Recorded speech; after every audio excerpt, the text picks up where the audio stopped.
মানকচুর বাটা recipe আজকে হবে। এই জন্য মানকচুটা কেটে নিলাম, তার সাথে পেঁয়াজ কেটেছি, রসুন নিয়ে নিয়েছি, কাঁচা লঙ্কা নিয়ে নিয়েছি।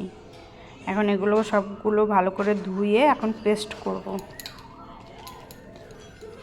সব কিছু ভালো করে পেস্ট করব। এর মধ্যে দিয়ে দেবো হালকা নুন, হলুদ আর চিনি।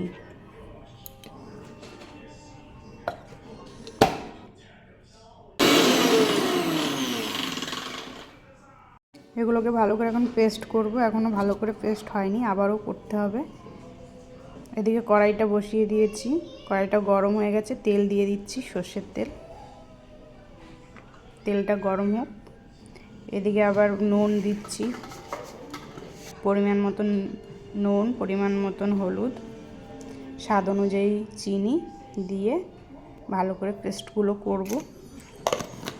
মানকচু, রসুন, কাঁচা লঙ্কা, এগুলো ভালো করে, পেঁয়াজ, এগুলো ভালো করে পেস্ট করে নেব। এদিকে কালো জিরে, তেল গরম হয়ে গেছে, কালো জিরে দিয়ে দিচ্ছি কড়াইতে।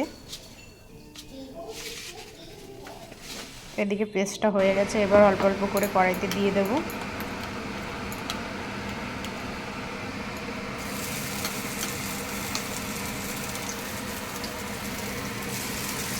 এখানে কচু বাটাগুলো পুরোটা দিয়ে দিয়েছি, দিয়ে এখন ভালো করে ভেজে নেব, নাড়িয়ে নাড়িয়ে খুন্তি দিয়ে ভালো করে নাড়াতে হবে, সবসময় নাড়িয়ে যেতে হবে।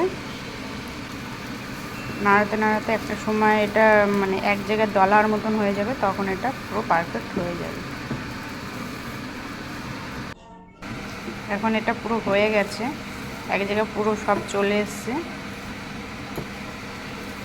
এখন এটা পুরো রেডি কচু বাটাটা।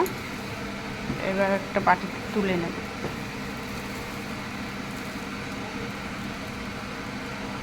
যে একটা বাটিতে তুলে নিয়েছি, এটা এখন পরিবেশন করার জন্য রেডি।